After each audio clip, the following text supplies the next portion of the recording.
Итак, сегодня я хочу рассказать о 5 привычках преуспевающих людей. Номер 1. Просыпайтесь рано. Преуспевающие люди встают с позаранку. Ведь чем раньше они начнут свой день, тем больше дел успеют совершить.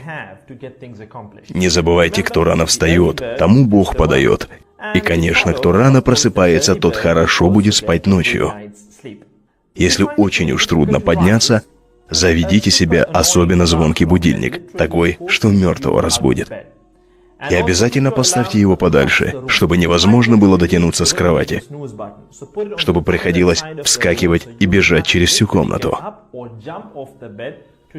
Привычка номер 2. Много читайте. Все, что мы читаем, наполняет наш мозг новой информацией. И нельзя сказать заранее, когда эта информация может пригодиться. Чем больше у человека знаний, тем лучше он подготовлен к возможным жизненным трудностям и испытаниям. Кроме того, чем начитаннее человек, тем богаче его словарный запас. Красноречие и способность ясно излагать свои мысли очень важны. Они ценятся в любой профессии. Когда читаешь книгу, приходится держать в памяти сведения о множестве персонажей, их личные качества, родственные связи, подробности их жизненного пути. К тому же нужно следить за переплетением сюжетных линий и авторскими отступлениями. Это довольно большой объем информации, но наш мозг устроен удивительным образом и способен запоминать все это относительно легко. Интересно, что любая запоминаемая нами информация прокладывает в мозгу новый нейронный проводящий путь, а заодно укрепляет уже существующие пути, что способствует развитию краткосрочной или оперативной памяти. Точных рекомендаций, сколько времени следует уделять чтению, просто не существует. Но формирование повседневной привычки углубит ваши знания и облегчит дорогу к успеху. Иншаллах. Привычка номер 3. Позаботьтесь о собственном здоровье. Всем нам прекрасно известно, насколько важны правильное питание, физические упражнения и отказ от вредных веществ. Но задумывались ли вы когда-нибудь, почему мы это делаем? Полезная привычка – это такое поведение, которое способствует вашему физическому, умственному и духовному здоровью. Эти привычки улучшают общее благосостояние и поднимают настроение. Однако выработать их непросто. Порой для этого приходится менять образ мыслей. Но если вы готовы на жертвы ради собственного здоровья, последствия могут быть очень далеко идущими.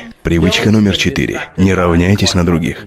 Чей-то путь к успеху вполне может вдохновить на новые свершения. На чужих ошибках и победах многому можно научиться. Что нужно делать, а чего наоборот делать не следует. Но как только мы начинаем сравнивать чужие достижения со своими, вместо того, чтобы ими вдохновляться, мы можем почувствовать зависть, подавленность и даже собственную никчемность.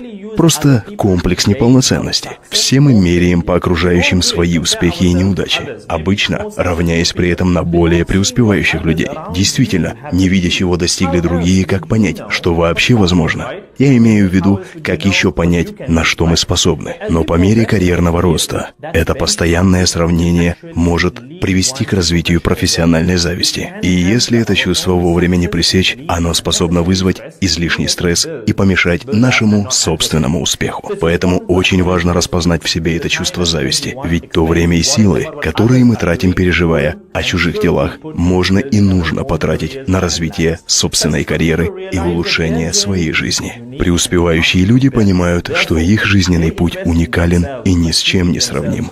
Поэтому они вкладывают в самих себя, сосредоточившись на собственных целях. Как лошадь с шорами на глазах, которая видит только финишную прямую. Привычка номер 5.